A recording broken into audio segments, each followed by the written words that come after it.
Então, muito boa tarde a todos. Agradeço a presença do meu colega, meu amigo, professor Valdir Flores, professor da casa aqui, a fazer parte do nosso projeto, que é um projeto que busca conhecer as pessoas que fazem o Instituto de Letras. Nesse primeiro momento, a gente quer conhecer os professores que fazem o Instituto de Letras, do seu dia a dia, e conhecer um pouco mais da vida pessoal também do professor, que às vezes os alunos têm um contato assim bastante fragmentado com o professor, né? Somente ver o professor ali 2, 3 vezes por semana, num contexto bem formal de aula, de sala de aula, e assim a gente consegue disponibilizar um material em vídeo, em áudio, em que a gente conversa com os professores, conhecendo um pouquinho mais as suas motivações pessoais, o seu caminho acadêmico, a sua formação, e mesmo questões da sua vida pessoal, assim, na medida que o professor vai falando. É um projeto, então, que também busca registrar a história do Instituto de Letras, né, num momento tão importante para as universidades públicas do país. Nós temos uma sistemática, assim, Valdir, de nos organizarmos aqui, nos encontrarmos do grupo PET Letras, e a gente fez uma votação para ver quem seriam os professores convidados. Então, o primeiro lugar ficou com o nosso diretor, que foi o nosso primeiro convidado, e o segundo lugar ficou já com o nosso popular, aqui meu colega Valdir Flores. Então é um prazer receber o Valdir, de certa maneira, aqui no Luft, porque é um amigo que eu fui descobrir mesmo há pouco tempo, assim, acho que um ano a gente se descobriu como a gente é muito parecido intelectualmente. Para mim é uma honra falar isso, porque todo mundo que foi meu aluno sabe que eu sempre digo em aula: não deixem de fazer uma cadeira com o Valdir Flores, para todos os meus alunos.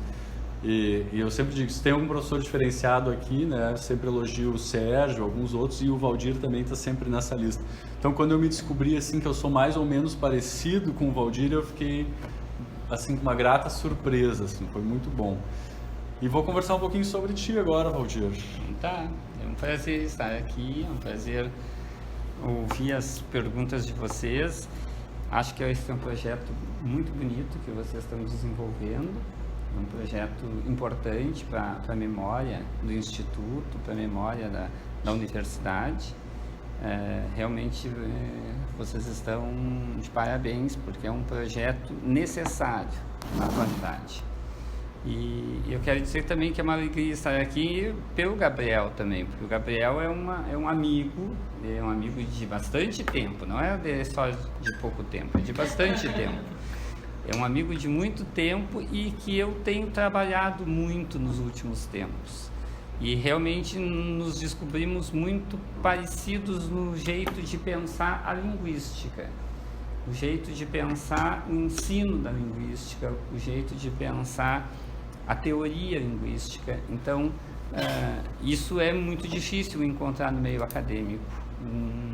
Um colega que é mais que um colega, é um parceiro de pensamento, né? Então, o Gabriel e eu temos nos dedicado muito a pensar formas de trazer uma discussão, muito especialmente no campo da linguística geral, que hoje em dia precisa de muita discussão. Então, nós temos nos dedicado muito a fazer essa discussão sobre linguística geral, e é uma alegria, então, poder estar com vocês aqui, ouvir as tuas perguntas e as perguntas de todos os demais colegas. Muito bom. Valdir, conta um pouquinho para nós como foi a tua formação acadêmica. Tu não te formou, não fez graduação em letras na URGS, nem o mestrado e doutorado. Então conta para nós como é que foi esse teu caminho de formação fora da URGS. Na verdade, meu mestrado é da URGS. Eu fiz um mestrado. O doutorado é fora. E a minha graduação também não é daqui. Eu sou de Juí, que é uma região do interior do estado, do Rio Grande do Sul. É uma região que fica a noroeste do estado do Rio Grande do Sul. E eu fiz a minha faculdade lá, na Universidade de Juí. Na época que eu fiz a faculdade, e isso faz bastante de tempo, eu só fiz a faculdade de língua portuguesa. Na verdade, só tínhamos a língua portuguesa e literatura de língua portuguesa. E depois eu vim para a URGS, eu fiz o meu mestrado em 1990, aqui na URGS, no tempo que a URGS tinha um mestrado em língua portuguesa. O mestrado em estudos da linguagem é recente. doutorado em estudos. Não havia nem doutorado, a URGS não tinha doutorado, só tinha mestrado. E naquela época nós tínhamos professores, recentemente tinha se aposentado o professor Luft. Chegou a ter aula com o Luft? Eu cheguei a ter aula com o Luft, mas não no mestrado, não como professor de mestrado, mas como professor que dava palestras. Nós fazíamos o mestrado e aí tínhamos a oportunidade de entrar em contato com ele. A professora Leda Bisol estava também já no fim da sua atividade aqui naquela época, a professora Ione Bentes, todos os professores que naquela época já estavam quase se aposentando ou se aposentando, né? E havia naquele momento então esse curso, um curso de língua portuguesa. Então nós tínhamos morfologia, sintaxe, fonologia, semântica. Estava chegando a pragmática. A pragmática era uma novidade que chegava na pós-graduação. Então eu fiz um mestrado aqui em 1990 com uma professora que já não está mais conosco, que não está nem entre nós, chama-se Eleni Martins, a professora Eleni Martins, uma profunda conhecedora de Benveniste. Então eu fiz o meu mestrado, a Eleni foi uma orientadora já dentro da área de Benveniste, já dentro do campo da enunciação. E ela tinha feito uma tese em Benveniste anos atrás, na Unicamp, e eu acabei fazendo uma orientação com ela e defendendo um mestrado em Benveniste aqui. Depois, durante o mestrado, eu conheci uma professora que tu também conheceste, que é a professora Leci Barbizan, que é professora, ainda é hoje, professora da Pontifícia Universidade Católica do Rio Grande do Sul. A Leci, eu costumo dizer que é a pessoa que eu conheço que mais sabe linguística, porque realmente eu nunca vi a Leci não saber alguma coisa. É até comprometedor dizer isso, mas eu nunca vi ela não saber alguma coisa. Ela é uma professora que tem uma vasta formação, uma formação assim dos grandes linguistas, e eu fiquei verdadeiramente encantado pelo conhecimento dela. Então eu decidi na época fazer logo depois do mestrado, meu mestrado terminou em 93, em 94 eu decidi fazer um doutorado. Aí, como não tinha doutorado na URGS, a URGS não tinha doutorado, a única universidade que tinha doutorado naquela época na nossa área era a PUC, então eu decidi ir para a PUC fazer um doutorado sob a orientação da professora Leci. Tem uma anedota no meio disso, que eu acho que tu conheces essa anedota. Quando eu decidi fazer doutorado, eu me candidatei a duas possibilidades. Eu me candidatei a fazer um doutorado com o professor Mário Perini, na Universidade Federal de Minas Gerais, na área de sintaxe, especificamente na área de sintaxe, e me candidatei com a professora Leci Barbizan, na PUC, aí já em Benveniste, na área de semântica. Na época eu obtive a aprovação, aquela primeira aprovação nas duas universidades, nas duas instituições, para fazer o doutorado com o professor Perini e fazer o doutorado com a professora Leci. Quando foi marcada a entrevista final do doutorado, as duas entrevistas foram marcadas no mesmo dia. Bah, que azar. Então eu tinha que optar, porque originalmente o que eu ia fazer? Eu ia fazer as duas entrevistas. Naquele que eu passasse, evidentemente eu não tinha a ilusão de que passaria, de que aprovaria nas duas seleções. Naquele que eu aprovasse, eu faria. Então eu seria hoje, naquela época eu pensava, eu vou ser ou um professor de semântica ou um professor de sintaxe. Mas a entrevista foi marcada para o mesmo dia nos dois cursos. Eu tive que optar. E eu me lembro que eu telefonei para uma professora, que foi uma professora de sintaxe que eu tive no mestrado, a professora Maria Lília Castro, que trabalha conosco ainda, lá no vestibular. E eu telefonei para Maria Lília e expliquei a situação para ela. Eu tinha 23, 24 anos. E expliquei, olha, eu fiz a seleção nos 2 cursos, até agora aprovei nos 2 e preciso optar, porque a entrevista coincidiu. E essa professora me disse, faça a entrevista na PUC, faça com a professora Alessi, porque tu vais gostar muito da professora Alessi. Ela é uma pessoa muito gentil, além de ser uma grande profissional. Faça, pelo que eu conheço de ti, vai ser uma boa opção. Mas tu vê como são coisas pequenas, às vezes, que destinam, assim, traçam todo um destino, né? Toda uma trajetória. Talvez se ela te dissesse, quem sabe tu vai para o FMG e tu tivesse ido, a tua carreira teria sido outra. Bastante diferente até hoje. Então eu acabei fazendo um doutorado em semântica na PUC, na área da semântica da enunciação, já sob orientação da professora Alessi, e acabei não seguindo uma carreira de sintaticista que poderia não ter sido boa também, né? Poderia.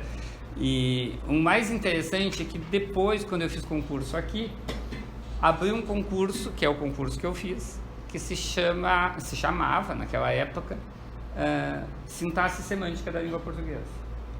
Então eu acabei me concursando na URGS nas 2 áreas, em sintaxe e semântica da língua portuguesa. O que significa que a sintaxe e a semântica sempre estiveram muito presentes para mim, embora isso não seja uma coisa de conhecimento de todos, né? Então, e quando eu entrei aqui, então, entrei exatamente num concurso que contemplava as 2 áreas. Então... E quando tu era estudante ainda, antes de falar da tua vinda para cá, para a URGS, no mestrado, doutorado, na graduação, como é que tu fazia para te virar, assim, Valdir? Tu foi bolsista, ou tu dava aula, tu trabalhava na universidade ou não trabalhava? Na minha época de estudante, era muito comum se obter financiamento da FAPERGS. A FAPERGS tinha um bom... Que é a Agência de Pesquisa do Estado do Rio Grande do Sul. Que é a Agência de Pesquisa aqui do Rio Grande do Sul. A FAPERGS tinha, naquela época, uma boa circulação nas universidades.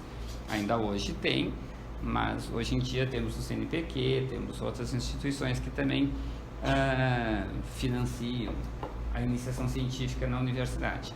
Naquela época havia bolsas ainda no CNPq, mas a FAPERGS era o grande órgão de fomento da pesquisa.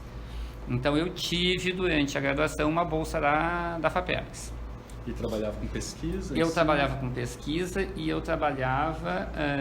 a minha área de interesse na graduação foi... na época se chamava alunos com problemas de aprendizagem. Então eu trabalhei durante muito tempo em pesquisa em APAES, em escolas de educação especial, que na época se chamava, turmas de educação especial, alunos que tinham questões de aprendizagem, questões de linguagem, mas não só questões de linguagem, questões psíquicas, questões... Então, ou seja, o meu interesse amplo pela linguagem sempre esteve presente. Eu fui bolsista de iniciação científica dessa área. Eu trabalhei durante muito tempo com alunos de APAE, de classes especiais, alunos com autismo, com síndrome de Down, com algumas questões bastante específicas. Então foi uma área que eu trabalhei desde o começo. Desde o começo eu fiz pesquisa nessa área. E a vinda para o mestrado aqui, como é que se deu? A vinda para o mestrado, na verdade, faz muito tempo isso. Na verdade, eu não concluí o curso de filosofia. Eu comecei a graduação em filosofia e não terminei. Fiz boa parte na graduação em filosofia. E eu terminei primeiro a graduação em letras, né? E quando eu terminei a graduação em letras, eu me candidatei a uma especialização em filosofia na Unicinos. eu vim fazer filosofia na Unicinos, porque eu gosto até hoje. Quem é meu aluno sabe que a questão da filosofia é fundamental para mim. E então vim fazer uma pós-graduação em filosofia da linguagem. Na Unicinos, a Unicinos na época tinha oferecido um grande curso de filosofia da linguagem. Professores como o professor Cirne Lima deu aula, Mário Flag, professores importantes da área da filosofia estavam lá. Então eu comecei um curso de filosofia da linguagem. Nesse meio tempo eu descobri que havia o mestrado na URGS. Eu não sabia que havia o mestrado aqui. E aí eu parei o curso de filosofia mais uma vez. Então vejam que eu nunca consegui concluir o curso de filosofia, nem na graduação, nem na pós-graduação. Parei mais uma vez o curso de filosofia e aí me candidatei ao mestrado aqui na URGS. Então foi assim meio por acaso, eu descobri. O meu caminho teria sido outro se eu tivesse seguido a filosofia da linguagem. Verdade. Eu acho que isso justifica muito meu caminho hoje em dia, né? Meu jeito de trabalhar. Eu sempre fui um professor que se interessou por diferentes áreas da linguagem. Sintaxe, semântica, filosofia da linguagem. Então, é um percurso que hoje eu vejo é um percurso que tem uma certa coesão. Talvez no começo eu não pensasse assim, mas hoje eu acho que tem. Olhando para trás, né? Hoje eu acho que tem. Porque muitas vezes na carreira acadêmica é assim, a gente olha para frente e não consegue traçar uma linha que ligue um evento ao outro, mas olhando para trás a gente vê que eles se entrelaçam. Pois é. Eu acabei depois estudando muito um autor, que é Benveniste, que é um autor que tem uma formação filosófica muito, muito densa. E que isso é muito presente na reflexão dele. Então, vocês percebem claramente, por exemplo, a influência kantiana na obra do Benveniste, é evidente. Então, isso de alguma maneira me aproximou do Benveniste também. E o doutorado com a Alessi, que ano que tu defendeu daí? Eu concluí o doutorado em 1997, com 27 anos. Eu fui doutor muito jovem. Ainda é jovem, né? Eu ainda sou jovem. Parece jovem. Eu terminei o doutorado com 27 anos. Na verdade, eu demorei 2 anos para fazer meu doutorado. Eu fiz a seleção em 94, comecei em 95 e defendi em 97. Está assustando o pessoal. Eu fiz em 2 anos. Na verdade, eu fiz em 1 ano e 11 meses o doutorado. Quando eu terminei a tese, fiz todos os créditos, fiz até mais créditos do que precisava. Por que eu fiz mais créditos? Porque na época estava na PUC um professor, que hoje não está mais, que é o professor Jaime Paviani, que é um nome importantíssimo em Platão. E eu li boa parte dos diálogos de Platão com o professor Paviani. Então eu fiz todas as disciplinas que o professor Paviani ofereceu. Então o Fedro, o Crátio, a República, o Banquete, todos os grandes diálogos platônicos, né? E porque o professor Paviani ofereceu disciplinas para estudar Platão. Então eu acabei fazendo muito mais disciplinas do que precisava, porque mais uma vez a filosofia e durante o doutorado. Mas com 1 ano e 11 meses eu terminei a tese. E por que tu decidiu terminar antes dos 4 anos? Eu tinha bolsa da CAPES, não era do CNPq, era uma bolsa da CAPES. Só para fazer um parênteses, como é que era a bolsa? Porque o Menuzzi veio aqui outro dia, para quem assistiu, e o Menuzzi falou que o valor da bolsa era algo super bom na época. Era um valor bom. Gente, havia poucas bolsas. Eu recebi uma bolsa para um programa especial da CAPES, porque eu não contei uma coisa para vocês. Eu me formei em 1989, eu terminei a minha faculdade em dezembro de 1989 e comecei a dar aula na universidade em março de 90. Eu comecei a dar aula com 20 anos. Com 20 anos eu dava aula na Universidade de Juí. Eu me formei e comecei a dar aula, porque na época, hoje em dia é muito difícil acontecer isso. Na época era possível um graduado entrar na universidade. né? E principalmente numa universidade do interior, como a Unijuí é até hoje uma universidade do interior. Então eu comecei a dar aula na universidade de língua portuguesa aos 20 anos. O que aconteceu? Né? A universidade recebia, como era uma universidade comunitária do interior do Rio Grande do Sul, ela recebia um apoio da CAPES, ela recebia bolsas de doutorado para distribuir junto aos seus docentes, caso eles obtivessem aprovação em algum programa de doutorado. Então, como obtive uma aprovação na PUC, eu acabei recebendo essa bolsa. Então, eu tive uma bolsa da CAPES, num programa da CAPES de desenvolvimento das instituições do interior do estado. Na época se chamava PICD, Programa de Incentivo, PICDT, Programa de Incentivo à Capacitação Docente Tecnológica. Acho que é isso. Então, eu tive uma bolsa dessa natureza e era boa, era uma bolsa boa, mas o que acontece? Quando eu entrei na PUC, e por que, respondendo a tua pergunta, por que eu fiz o doutorado tão rápido? Porque eu queria ser professor da URGS, na verdade. Eu não queria... E abriu um edital de concurso naquele... Eu sabia que tinha uma vaga, que tinha 2 vagas aqui na URGS. Eu queria fazer concurso no departamento que eu fiz, o departamento de Letras Clássicas e Vernáculas. Era o departamento que eu queria fazer concurso. Porque aqui na URGS, vocês sabem, nós temos 2 departamentos. 3. Sim, tem 3, mas tem 2 departamentos que, digamos, distribuem os linguistas. Né? Nós temos o departamento de Letras Clássicas e Vernáculas. Temos o departamento de Línguas Modernas também tem linguistas, mas é um departamento voltado. O departamento de Línguas Modernas é um departamento voltado para as línguas estrangeiras. O departamento o DECLAVE é um departamento que abriga a língua portuguesa, mas evidentemente os professores de língua portuguesa são linguistas, são formados em linguística. Só que nós temos aqui na URGS um departamento de linguística, inclusive é o teu departamento, que então eu diria que é uma particularidade da URGS. Nós colocamos o método num departamento e o objeto em outro, né? Então é uma particularidade que, na minha opinião, poderia ser revista. Eu acho que, teoricamente, temos elementos para sustentar uma revisão departamental. Mas isso não passa só pela teoria, isso também passa por outras questões dentro da universidade.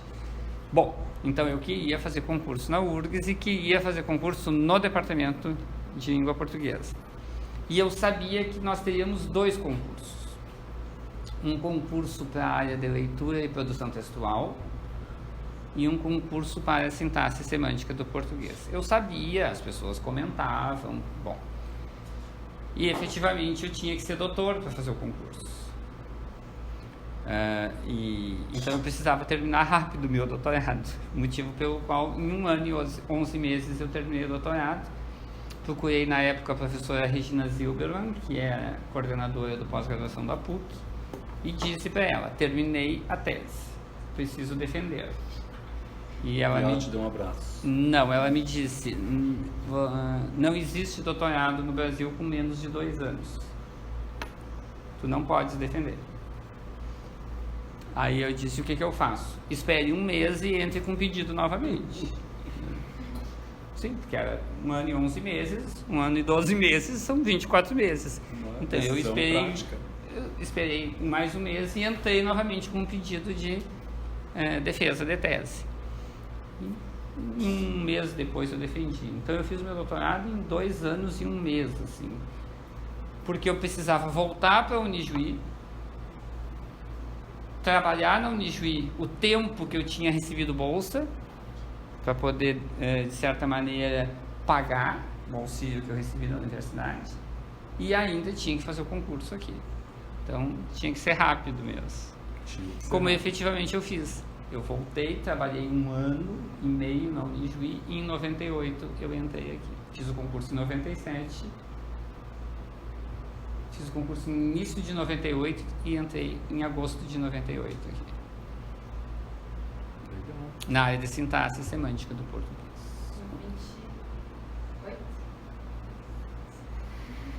21 anos. Estão começando a fazer as contas. Mas eu posso garantir para vocês que o professor Valdir está muito à vontade aqui, porque não é sempre que ele fala de datas, não. É verdade. É verdade. Não é sempre que eu falo de datas. E nesses anos, então, de 98 para cá, presenciou muita mudança no Instituto de Letras em termos de Muita. quantidade, talvez qualidade do alunado, dos colegas de professores, da infraestrutura. O que tu poderia destacar, Valdir? Nós tivemos uma mudança muito grande dentro da universidade. Algumas boas mudanças, algumas nem tão boas. Do ponto de vista docente, por exemplo, nós tivemos mudanças nem tão boas. Nós perdemos muitas vagas de professor. Quando eu cheguei aqui, nós tínhamos um número grande de professores. Eu acho que hoje nós até temos mais professores do que tínhamos, mas perdemos aquelas vagas, porque houve uma questão política na época, quando o professor se aposentava, a vaga era extinta. Então, no nosso departamento, no departamento de letras clássicas, muitas pessoas se aposentaram e nós perdemos as vagas. Então, isso foi um problema. O departamento até hoje sofre as consequências disso, com a falta de professores, né? Então isso é uma mudança que aconteceu que não é tão boa, mas muita coisa boa aconteceu. Eu vi, por exemplo, duplicar o número de bolsas para estudantes, que nós não tínhamos no começo. Quando eu cheguei aqui, era muito difícil bolsa para iniciação científica, muito difícil. Hoje em dia ainda é difícil, mas nós temos um número de bolsas muito maior do que tínhamos no passado. Mudou muito também a questão do conhecimento, né? Eu fiz uma observação quando eu comecei a falar para vocês, que quando eu fiz o mestrado, estava chegando aqui a pragmática. E é verdade, quando eu digo isso para vocês, eu me lembro que naquela época não se fazia tese em pragmática, não se fazia. A pragmática a gente tinha uma certa suspeita se aquilo era ciência ou não. A gente, veja, um conceito de ciência muito estreito aí, né? Então a gente fazia tese em morfologia, em fonologia, em sintaxe e no máximo em semântica. Já o pessoal da semântica já não era considerado muito sério. O pessoal da semântica, já o pessoal da sintaxe e da fonologia, diziam que o pessoal da semântica era mais próximo da literatura do que propriamente da linguística. Tinha essa discussão naquela época. Eu vi isso se apagar. Isso é muito bom. Hoje em dia eu vejo menos. Ainda existe uma hierarquia de valor entre as áreas, mas eu vejo isso mais atenuado hoje, principalmente dentro do Instituto de Letras, que nós temos linguistas com formações muito diferenciadas entre si e com tendências teóricas muito diferenciadas entre si. Então, isso é uma coisa boa que eu vi acontecer. Eu vi a multiplicidade da linguística se instalar dentro do Instituto de Letras. Isso é muito bom. Isso é bom. E nesses anos todos aqui na casa, imagino que tu tenha formado alguns que hoje são teus colegas. Teve orientandos de doutorado e mestrado que hoje se tornaram professores aqui do Instituto de Letras. Sim. Quando eu cheguei aqui, eu já tinha orientado uma dissertação de mestrado. Eu já tinha sido professor de pós-graduação, porque a Unijuí tinha um programa de pós-graduação em educação. Eu voltei com um doutorado feito e já me credenciei em pós-graduação e já orientei tese, dissertação. Isso, quando eu cheguei aqui, então isso me deu a possibilidade também de entrar na pós-graduação. Eu não tive um tempo de espera para entrar na pós-graduação, porque eu já tinha todos os requisitos necessários, tinha até uma orientação já concluída. Então eu já trabalhava na pós-graduação e eu ofereci na pós-graduação uma coisa que não havia, uma área que não havia, que eram os estudos, digamos, mais próximos da linguística francesa. Eu trouxe, não havia, no nosso programa de pós-graduação, quando eu cheguei, não havia, por exemplo, Saussure, Benveniste e os outros franceses que eu acabei trabalhando. Hoje em dia eu trabalho com Henri Mechonique, Antoine Cugliori, esses autores todos da linguística francesa não eram presentes aqui. Nós tínhamos alguns colegas da gerativa, alguns colegas da sociolinguística, mas da linguística francesa, propriamente dita, não. E eu abri uma área de pesquisa nessa perspectiva, oferecendo disciplinas, e isso interessou muita gente. Eu já levei a defesa somando graduação, mestrado e doutorado, mais de 200 pessoas. E só de mestrado e doutorado eu já levei a defesa 60 teses. Então, não é pouco, entre teses e dissertações. E alguns colegas da casa fizeram doutorado sob a minha orientação. A professora Carmen Lucy fez um doutorado comigo, em aquisição de linguagem, uma tese muito bonita. A professora Magali Anderweit fez uma tese comigo. Ela, quando terminou a tese, ainda não era professora da casa, depois ela entrou num concurso aqui. A professora Luísa Milano foi minha orientanda também, que também ela terminou a tese um pouco antes de entrar na casa. A professora Janine Jorge foi minha orientanda de doutorado também. Vocês não devem conhecer, mas a professora Nair Tesser, também da língua portuguesa, foi minha orientanda. A professora Heloísa Rosário, do francês, a professora de francês aqui, foi minha orientanda de doutorado. Eu acho que eu tenho aqui uns 8, 9 ex-orientandos de doutorado que são professores da casa. Bastante. A professora Silvana Silva foi minha orientanda de doutorado. A Silvana foi minha orientanda de graduação, de mestrado e de doutorado. A Silvana foi a minha primeira orientanda de iniciação científica. Quando eu entrei aqui, foi a primeira pessoa que eu orientei. Então, foi minha orientanda de iniciação científica, de mestrado e de doutorado. E hoje é professora da casa também. Interessante. E o curso de graduação, como é que era, Valdir? Logo que tu entrou aqui, tu percebe muita diferença de lá para cá? Em termos de grade curricular, demanda de leitura, número de cadeiras, hoje é um curso maior, mais inchado, ou melhor, ou mais enxuto do que no final da década de 90, por exemplo? Quando eu cheguei aqui em 97, 98, nós tínhamos feito uma reforma bastante significativa do currículo, que é uma reforma que, de certa maneira, se mantém até hoje. Depois dessa reforma, algumas coisas foram feitas, fizeram algumas reformas no currículo, mas não tão significativas quanto a reforma que foi feita ali no início dos anos 90. O que se decidiu? Que o texto seria o norte, o texto seria o fio condutor da área de língua portuguesa, por exemplo. Então vocês a URGS criou disciplinas como semântica do texto, semântica frasal e textual, leitura e produção textual, ou seja, a URGS foi pioneira com esse currículo em fazer uma semântica do texto, por exemplo. A semântica do texto é uma disciplina que vocês não encontram ainda hoje em qualquer instituição. Então, foi uma decisão importante que se mantém até hoje.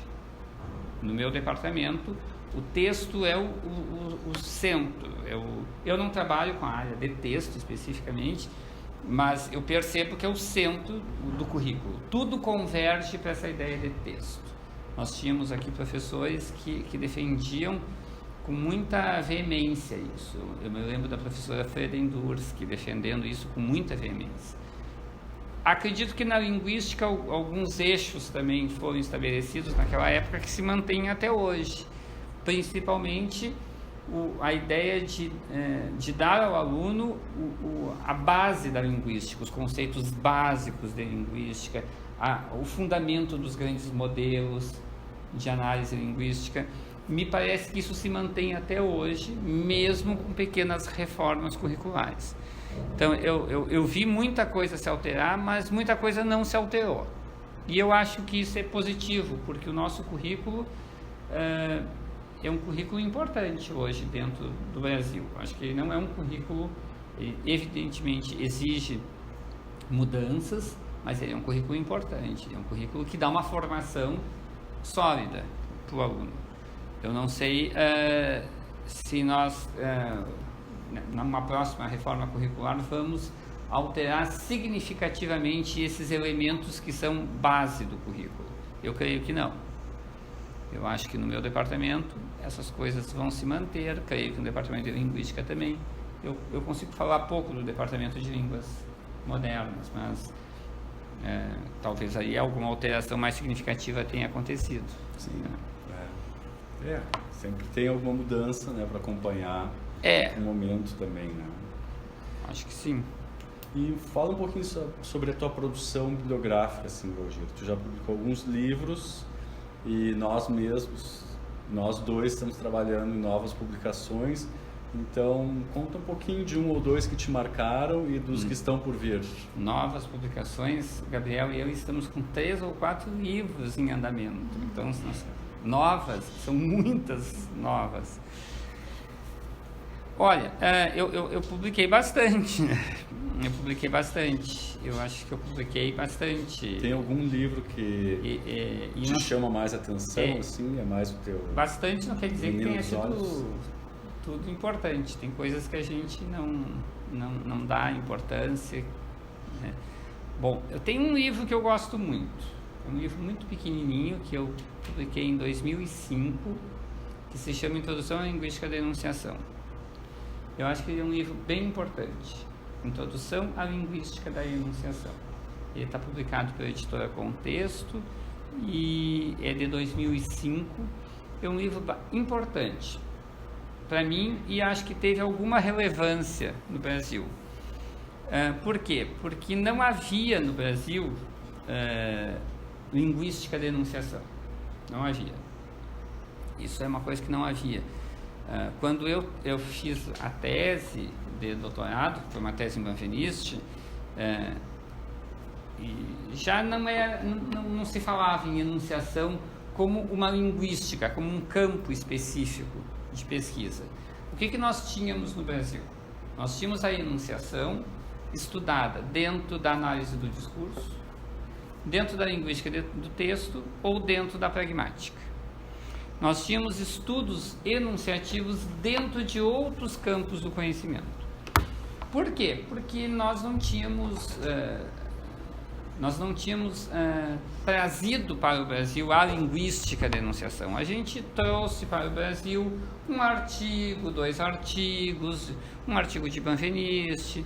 Houve a tradução do Problemas da Linguística Geral, que é uma tradução tardia no Brasil, que é um livro importante do Banveniste. Então não havia linguística da enunciação entre nós. No entanto, na França, esse é um campo muito consolidado. A linguística da enunciação é uma área de estudo, né? Muito diferente da pragmática, muito diferente da análise do discurso, da linguística do texto, né? Então, esse livro que se chama Introdução à Linguística da Enunciação é o primeiro livro que tem no Brasil. Acho que é o primeiro livro que tem no Brasil, não conheço ao menos outro, que mapeia o campo e faz uma pequena introdução dos principais conceitos. Então é um livro que eu gosto muito porque ele realmente inaugura um campo no Brasil que não havia. Eu ao menos não sou conhecedor de nenhum material dessa natureza. E como é que a gente faz um campo se consolidar dentro de uma sociedade, um campo do conhecimento? Como é que a gente faz isso acontecer? A gente tem que disciplinarizar esse campo. O que significa disciplinarizar um campo? É torná-lo passível de ser ensinado.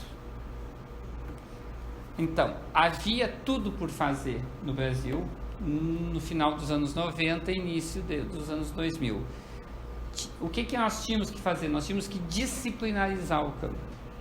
Então, eu escrevi esse manual, esse pequeno manual, que se chama Introdução à Linguística da Enunciação, e logo depois eu publiquei um dicionário, que se chama Dicionário de Linguística da Enunciação, que realmente foi um marco importante. Acho que é o primeiro e único dicionário de linguística de enunciação no Brasil, que ou seja, instaura um campo.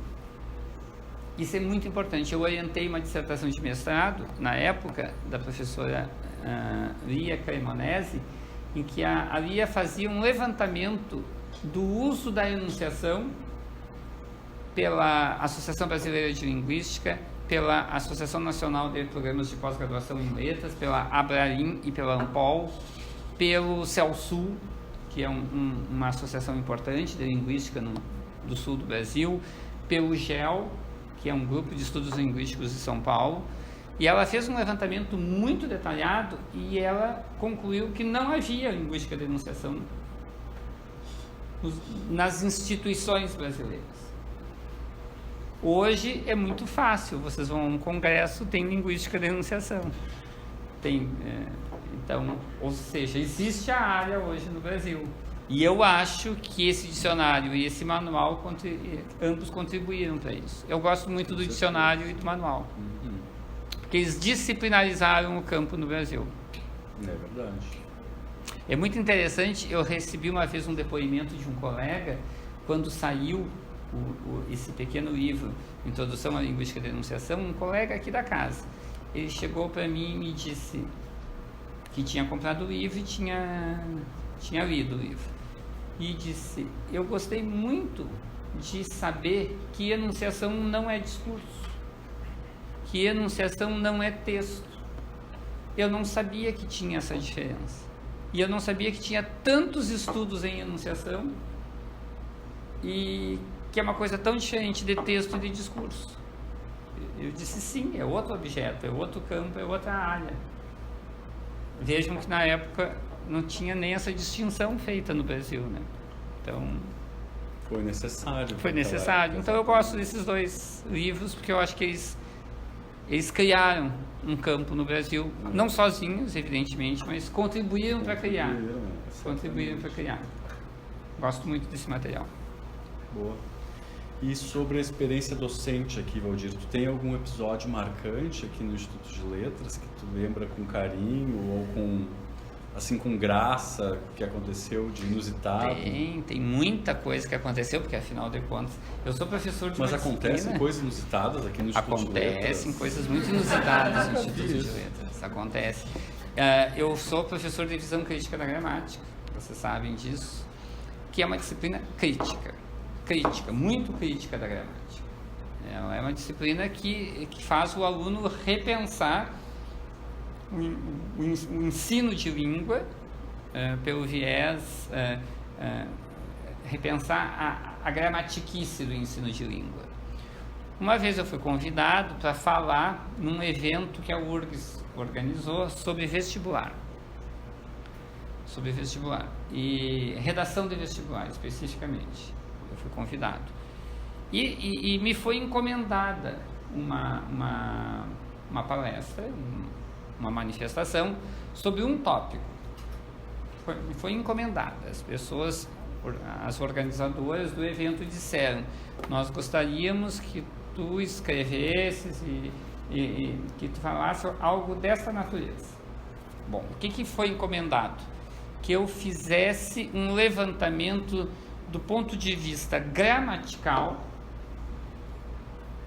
de pontos que seriam relevantes na construção de um texto, do ponto de vista da sua sintaxe, da sua morfologia, portanto, um trabalho mais gramatical. Foi isso que eu fiz. Fiz um levantamento de problemas de redação, de problemas de sintaxe, de problemas de morfologia, Apresentei esse levantamento no congresso. É um congresso grande, tinha muitos professores da rede pública, da rede privada, congresso muito grande. E apresentei todos os problemas que eu fiz o levantamento, as soluções que eu via para aqueles problemas. As pessoas que estavam assistindo entenderam que eu estava defendendo a gramática tradicional. Algumas. Que eu estava defendendo que se deveria ensinar gramática tradicional nos textos, quando na verdade eu estava fazendo um levantamento apenas do que havia de problemas e como a gente poderia solucionar esses problemas. E aí teve um professor que se levantou no meio de todo mundo, pegou o microfone e disse praticamente toda a crônica do Luiz Fernando Veríssimo, que é como o Gigolô das Palavras. O Gigolô das Palavras. Vocês conhecem essa, pessoal? Vale a pena. Que é uma crônica contundente contra a gramática. E ele termina dizendo: a gramática tem que apanhar todos os dias, que é para saber quem manda. Assim é com o senhor. Nossa! Todos os dias. É perigoso. Assim deveria ser com o senhor. E aí se fez uma polêmica, porque algumas pessoas aplaudiram ele. E algumas pessoas vaiaram ele. Em pleno congresso. E eu não entendi o que tinha acontecido. Porque eu entendi que eu ia apanhar. Isso eu entendi, essa parte eu entendi. Então, tem coisas pitorescas, sim, que aconteceram aqui. Resumo da conversa, eu disse para o professor que eu entendi a manifestação dele, mas que eu não tinha defendido, eu tinha apenas feito uma descrição dos problemas gramaticais. Bom, vocês me conhecem, eu sou crítico em relação à gramática. Então, fiquei nessa época com a fama de quem defendia defensor da gramática. Exatamente. Né? Então, eu também deveria apanhar para saber quem manda, todos os dias.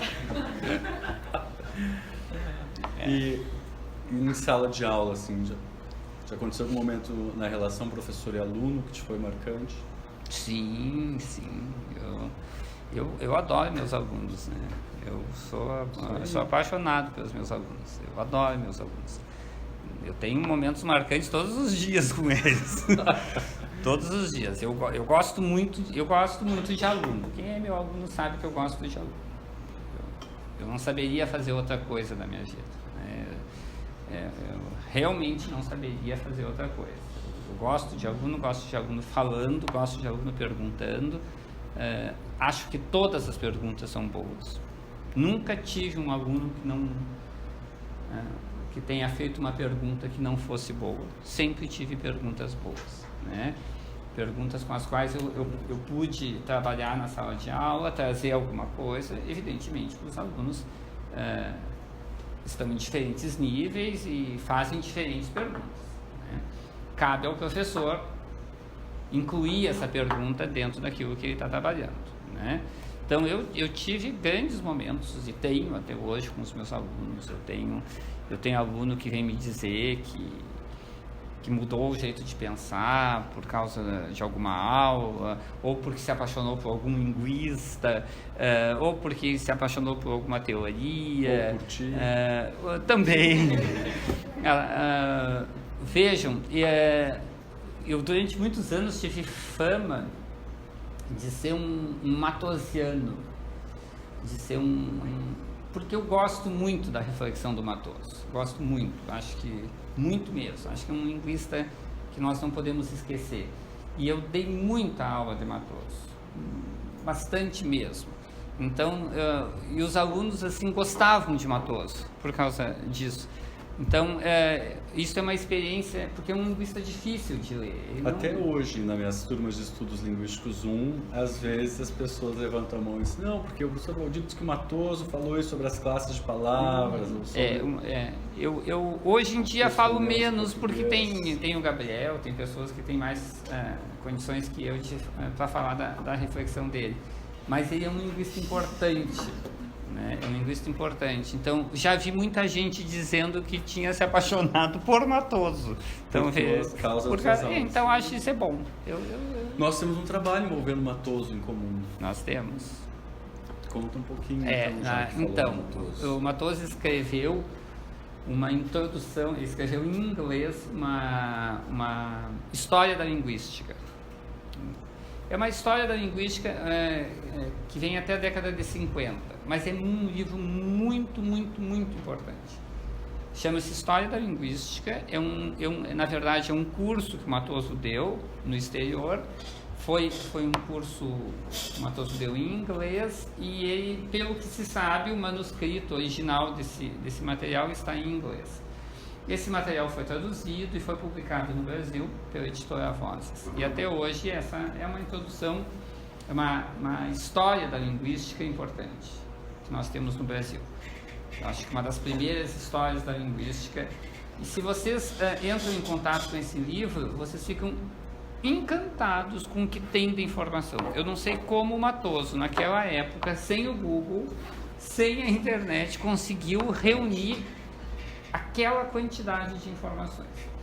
Bom, mas o que acontece? É um livro que vem até a década de 50 e tem algumas passagens que mereceriam ser mais bem explicadas. São muito condensadas. São passagens que tem o leitor desavisado não vai entender tudo que está ali, porque tem muita informação condensada. Então, o professor Gabriel e eu decidimos propor à editora que detém os direitos autorais dessa introdução, dessa história da linguística do Matoso, nós decidimos propor à editora uma revisão desse livro, fazer uma edição crítica e comentada. Ou seja, isso vai dar trabalho. Isso vai dar muito trabalho, porque a editora aceitou. E, portanto o Gabriel e eu temos como missão, no ano que vem, revisar criticamente a história da linguística escrita por Matoso Câmara. Isso vai nos dar muito trabalho, porque o Matoso começa no século XVI, por aí. Ele começa até antes, mas que ele começa realmente a desenvolver reflexões mais ou menos no século XVI. Então, tem muita informação para abrir, tem muita informação para dar para o leitor. Então, vamos ver o que vai acontecer. Eu acho que vai ser um projeto bonito. Eu não conheço muitos trabalhos no Brasil com esse tipo de método, que é fazer uma crítica. A estrutura da língua portuguesa do Matoso foi mais ou menos submetida a algo muito semelhante. Existe uma edição crítica da estrutura do livro Estrutura da Língua Portuguesa, do Matoso, e nós vamos seguir mais ou menos aquele modelo. Trazer informações, fazer alguma revisão técnica, mas principalmente trazer informações. Abrir as informações que o Matoso...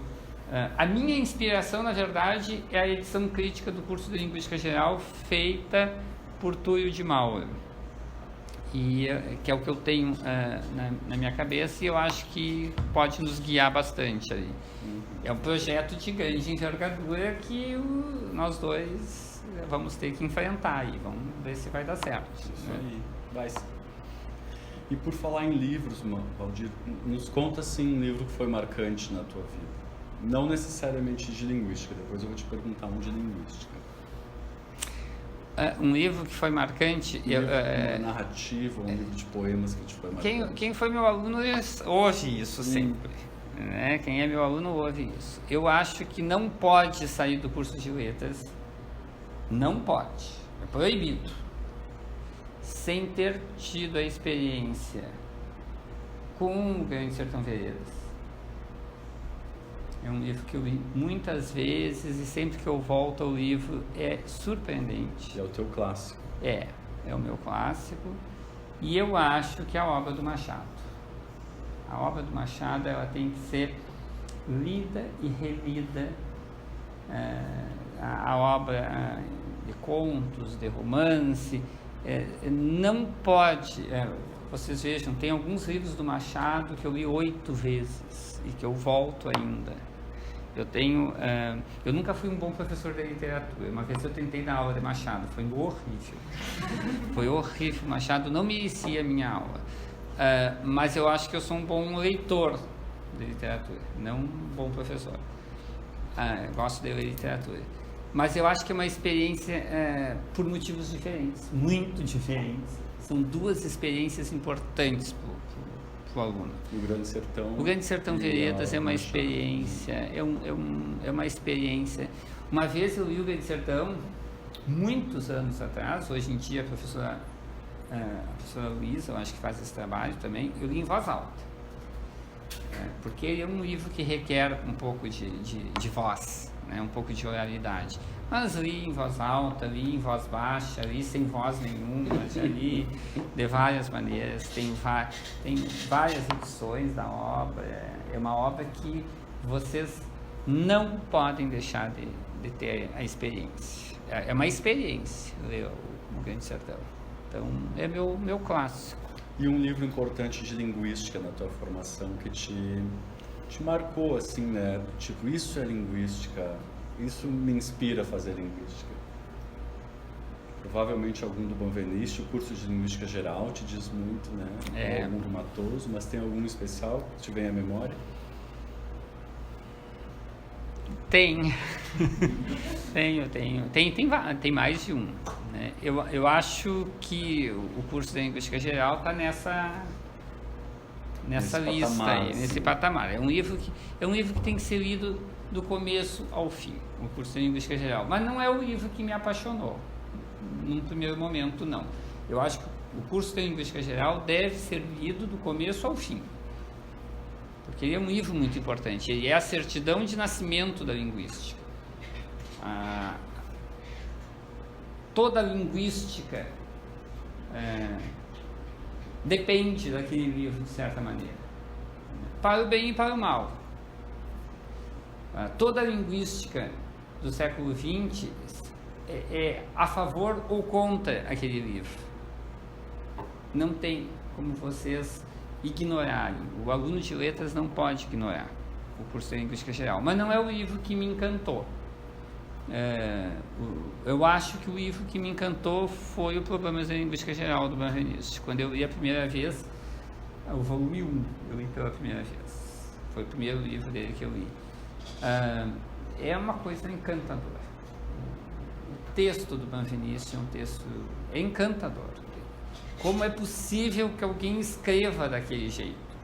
Eu me pergunto até hoje. Tem textos do Benveniste, a obra dele é uma obra vasta, né? Eu conheço um pouco da obra e eu me pergunto como alguém consegue escrever assim. É encantador. Né? Eu acho que foi o livro que me apaixonou. Eu acho que eu vivo... Porque eu sou um benvenistiano, no fundo.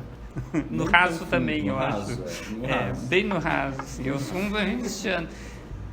Embora eu acho que Saussure seja um autor fundamental, sem dúvida. E o Valdir é um interlocutor, um colega, um amigo que lê muita coisa. Eu acho que é um exemplo assim para todos vocês que estão buscando uma especialidade, uma especialização, seja em literatura, ensino de línguas ou linguística. O Valdir, esses tempos eu precisava do Programa Minimalista do Chomsky, um livro que é super difícil de encontrar porque só tem uma edição portuguesa. Eu tenho inglês, mas eu precisava em português. E eu não achei em lugar nenhum. O Valdir disse, não, mas eu te empresto, me deu de presente. O livro anotado. Eu disse, não entendeu nada disso aqui, mas ele leu tudo, entende tudo, conversa sobre as coisas. Porque são linguísticas tão díspares e o Valdir consegue falar de todas essas linguísticas díspares. Eu tinha de presente para ele, né? O que eu vou fazer com o Programa Minimalista na minha estante? Me surpreende que ele estava anotado e entende o que está escrito ali mesmo sendo... X, Benveniste fala Y, isso é muito legal. Eu acho que eu sou um linguista geral, eu não sou um linguista específico, isso eu digo para os meus alunos. Eu sou e defendo isso. Alguns colegas meus não são, e entendo que não sejam. Mas eu sou um linguista geral. Óbvio que eu tenho uma linguística específica, que é a linguística da enunciação, é essa minha área específica de trabalho. Eu trabalho com essas teorias da enunciação.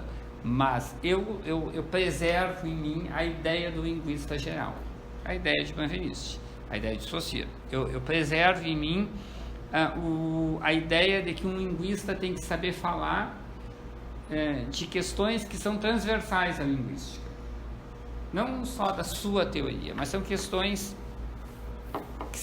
que atravessam a linguística. Eu acho que isso é fundamental para o linguista.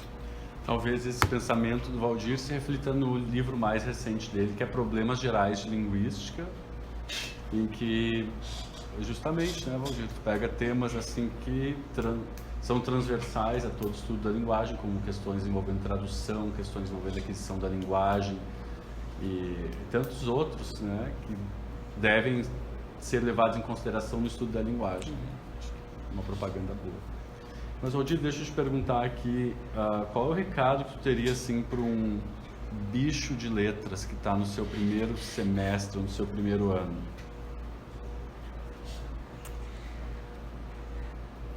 Eu acho que o meu recado é assim, que pense bem. Pense bem. Se ele está fazendo o curso de letras porque ele gosta da área de letras, a área da linguística, literatura, língua estrangeira, porque ele gosta, porque ele se sai bem nessa área, porque ele entende um pouco, se ele está fazendo por isso, desista, não continue. Isso não é um bom motivo para fazer letras.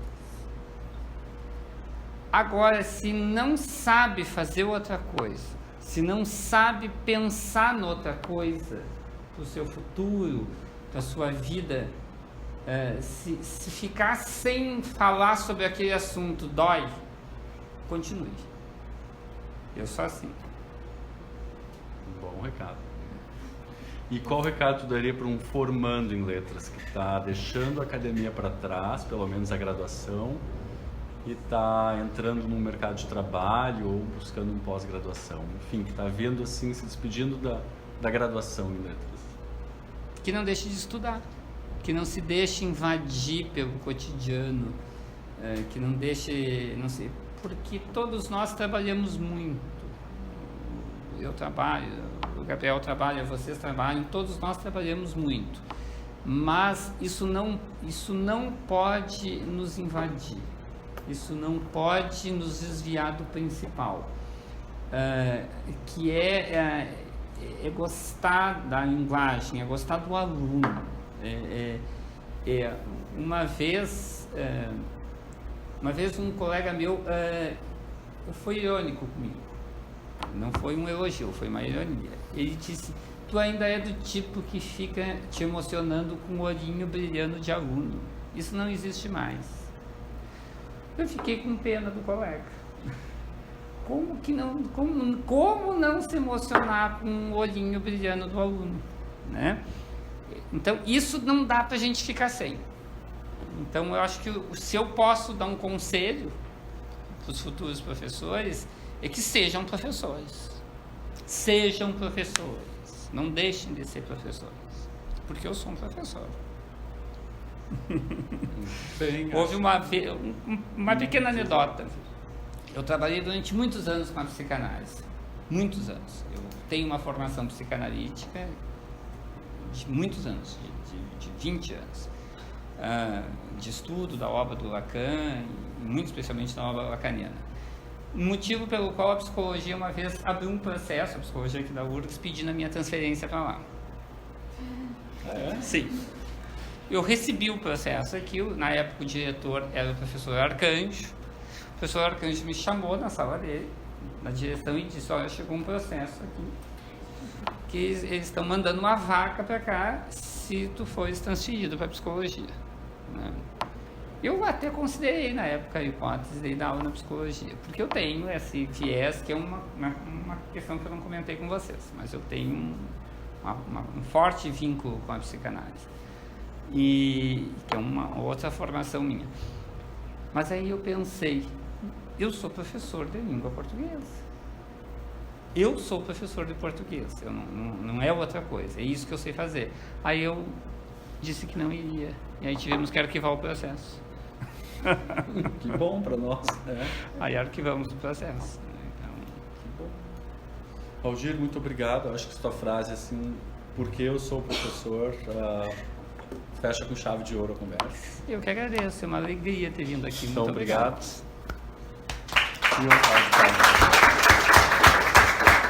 Muito bom. Nunca me canso de conversar com o Valdir. A gente marca reuniões com ponto de pauta assim, a gente fica 1h30, já falou disso no assunto inteiro. Isso não está sendo gravado, eu espero. Tudo está sendo gravado. Tudo está sendo gravado. Pessoal, nós temos então aberto assim para as pessoas perguntarem, para os alunos perguntarem, então vamos abrir hoje também. Se alguém tem alguma pergunta para o professor Valdir aqui, gostaria de ouvir falar mais um pouquinho sobre um tópico mais específico, diga lá, Débora. Eu queria saber um pouquinho mais da tua relação com as universidades francesas, que foi convidado para lá, e eu queria saber mais como é que foi essa experiência. Então, a linguística da enunciação é uma linguística de origem francesa, ela não é uma linguística muito... Na América, ela não, estou pensando nos Estados Unidos, ela não é uma linguística que tem uma circulação muito grande, né? Nem mesmo Benveniste, que é o grande expoente da linguística da enunciação. Na Europa, a gente tem um pouco mais de circulação dos estudos enunciativos, mas a França é o grande campo da linguística da enunciação. E então, eu fiz 2 pós-doutorados na França, os 2 sob a direção de uma grande linguista, chamada Claudine Normand, que também não está entre nós mais, mas é uma grande leitora de Saussure, uma grande leitora de Benveniste. Eu ainda acho que é a melhor, ou está entre as melhores, né? E isso me abriu uma série de possibilidades, porque a Normand foi aluna de Benveniste. Ela assistiu os cursos de Benveniste, foi aluna dele. Eu tive a oportunidade de, inclusive, traduzir as anotações dela das aulas de Benveniste para o Brasil, para o português. E isso me abriu muitas portas, porque eu fui fazer pós-doutorado apaixonado por Benveniste com uma grande linguista na França, né? Ainda uma daquelas linguistas de grande formação, né? Daqueles linguistas de escola. E isso me abriu muitas possibilidades. Eu fui professor convidado nas universidades lá e fui convidado na Escola Normal Superior, que é uma grande instituição de ensino. É uma grande instituição. Foi um momento importante para mim, de poder falar. Na verdade, eu fui falar da linguística brasileira. Eu fui falar da recepção de Saussure e Benveniste no Brasil. Então, é uma experiência difícil, porque dar aula em outra língua, num outro contexto, e dar aula na França dos linguistas que os franceses estudam. Então, isso é uma experiência difícil. Mas é uma experiência que eu considero uma das mais importantes para mim. Foi uma alegria poder falar, porque eu acho que nós aqui no Brasil temos uma leitura muito profunda de alguns autores, e acho que podemos contribuir muito com a reflexão. Acho que não é falta de modéstia dizer que a linguística brasileira tem um jeito particular de ler essas teorias, e esse jeito contribui. Então, eu acho que foi isso que eu fui fazer. Dizer como eu leio esses autores, que não é exatamente como os franceses leem, ou como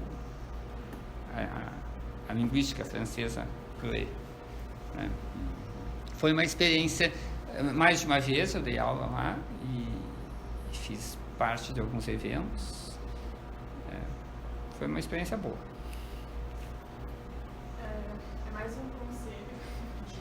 Eu me identifiquei um pouco com o teu percurso, embora eu esteja no primeiro ano da graduação, e ter passado por algumas áreas. Eu, no semestre passado, comecei uma iniciação científica em análise do discurso, e ainda fiz um curso de extensão em análise do discurso.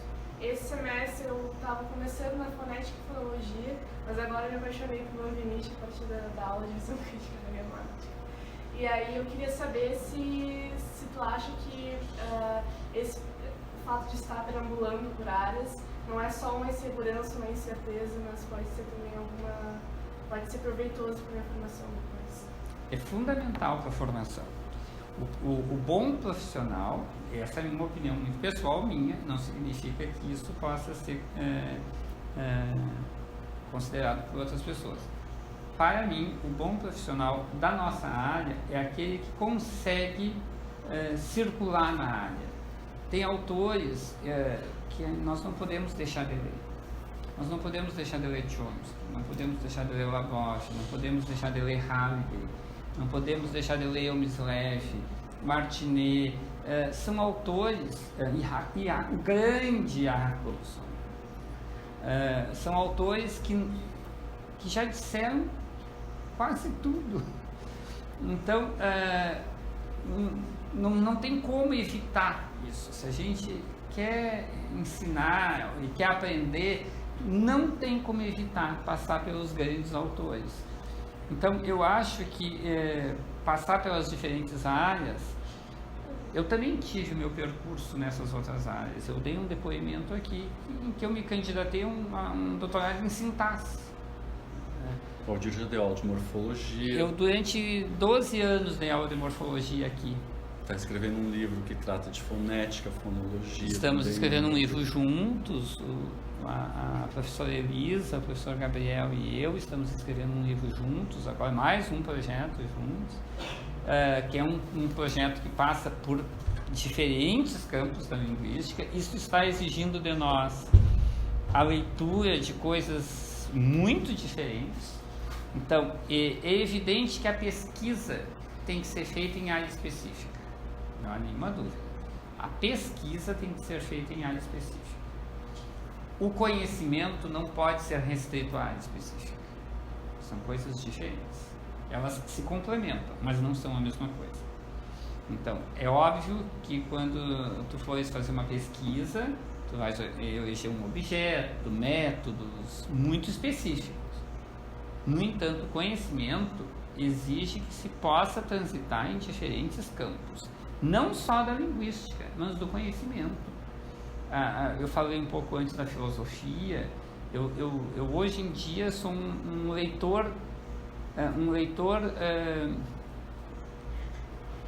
faminto, se dá para dizer assim, de antropologia, que é um campo do conhecimento que me interessa muito hoje em dia. Eu não tenho, evidentemente, o rigor que os antropólogos têm para ler antropologia, mas eu tenho interesse no campo. Então, eu acho que não tem como ficar só num espaço. É importante saber transitar. Eu acho que você faz muito bem. Foi como eu fiz. Eu acho que é bom. E na graduação, tu trabalha com alguma área de pesquisa, assim, tem um grupo de pesquisa, orienta... Enfim, que linha de pesquisa tu mais ou menos trabalha, orienta na graduação, assim, para o pessoal da graduação poder trabalhar um pouco mais? Então, eu já tive grupos de pesquisa, já tive grupos de estudo. E o que aconteceu? De uns 5 anos para cá, nos últimos 5 anos eu deixei de ter. Algum tempo atrás eu fiz um pequeno grupo para ler 2 ou 3 textos de Benveniste, um grupo que estava interessado. Eram poucas pessoas, eram 4 ou 5 alunos, mas eu não tenho mais aquele grupo que eu tinha. Eu cheguei a ter um grupo assim com 40, 50 participantes. Faz uns 5 anos que eu deixei de fazer isso. Por questões pessoais, um pouco, eu comecei a escrever muito, tenho muito interesse em escrever, e também porque os professores que me auxiliavam, hoje todos eles estão na universidade e têm os seus grupos, né? Eu citei antes as professoras, porque eu citei as professoras daqui, mas eu tenho ex-orientandos que são professores de outras unidades da URGS. Eu tenho ex-orientandos na fonoaudiologia, tenho ex-orientandos em outras unidades da URGS.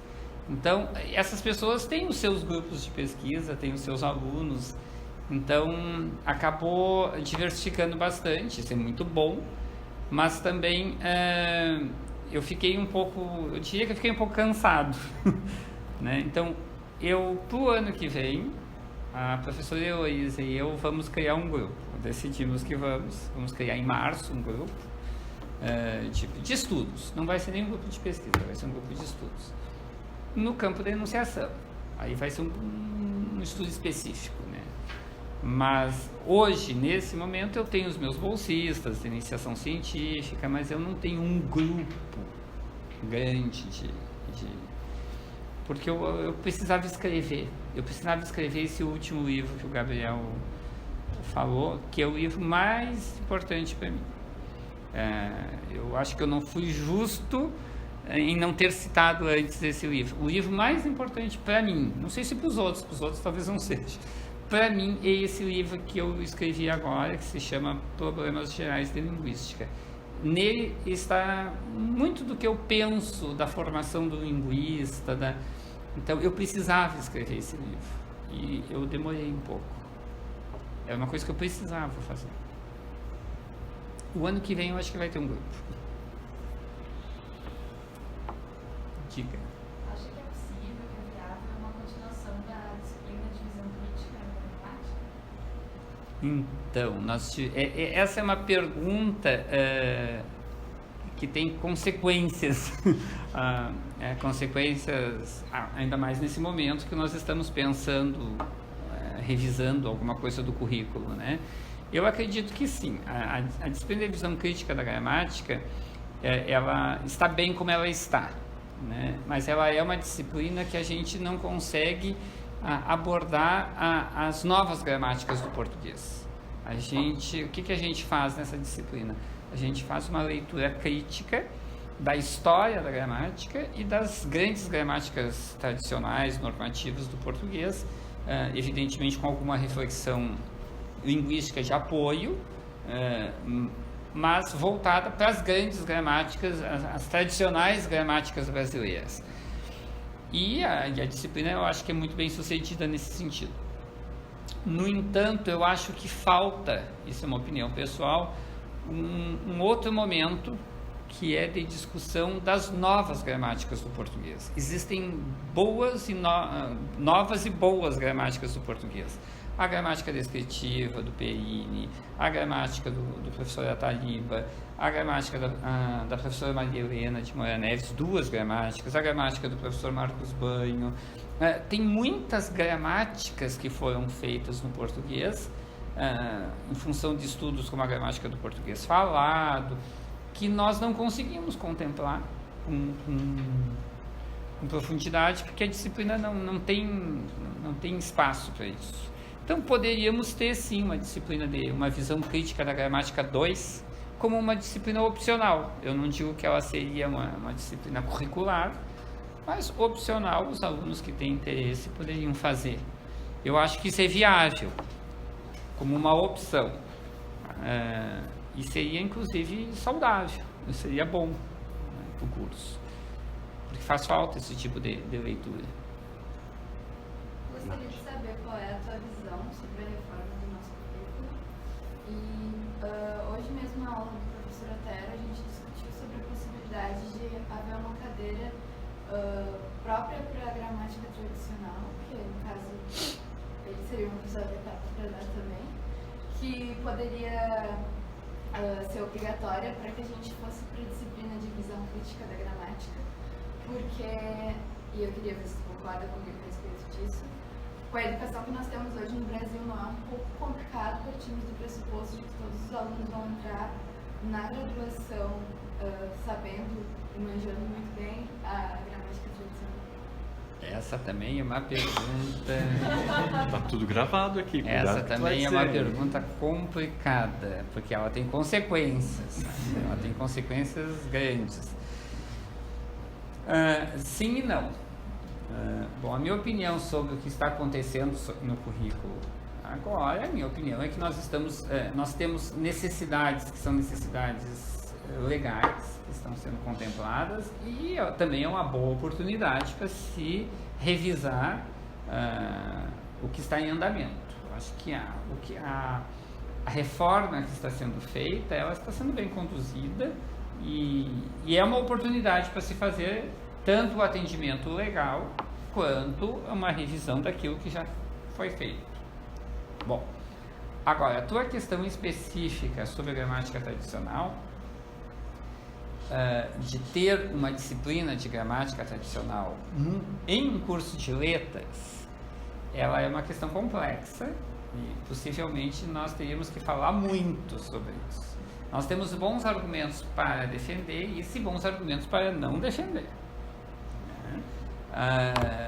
Sim, os alunos, eles talvez não cheguem à universidade com conhecimento de gramática tradicional suficiente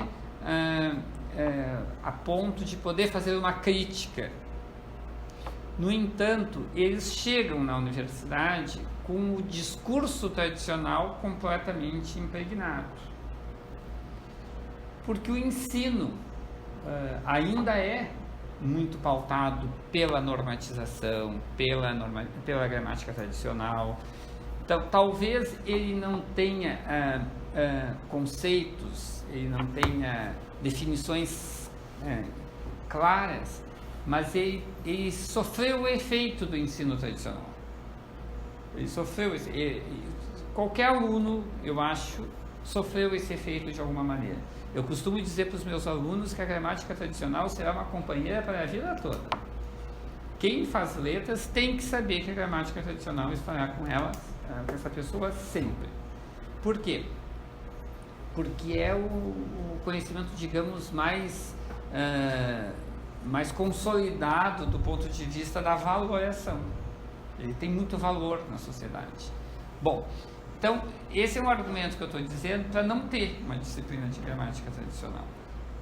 Porque os alunos já têm isso impregnado, eles são efeito desse ensino tradicional, embora talvez não saibam dar definições ou fazer uma análise sintática tradicional, etc. Por outro lado, do ponto de vista da pesquisa, talvez fosse relevante fazer uma disciplina em que esses conceitos são retomados do ponto de vista da pesquisa. Mas temos argumentos para o sim e para o não, né? Porque, na verdade, o curso de letras deveria conseguir fazer com que o aluno abandonasse a normatização, abandonasse a tradição e pudesse inovar no seu ensino de língua. Eu não sei se é papel do curso de letras no seu currículo, eu digo no seu currículo obrigatório. No currículo opcional, talvez. Opcional sempre é sempre bom. Mas no currículo obrigatório eu tenho dificuldade de pensar no ensino tradicional. Mas no currículo opcional, talvez. Eu tentei responder mais ou menos.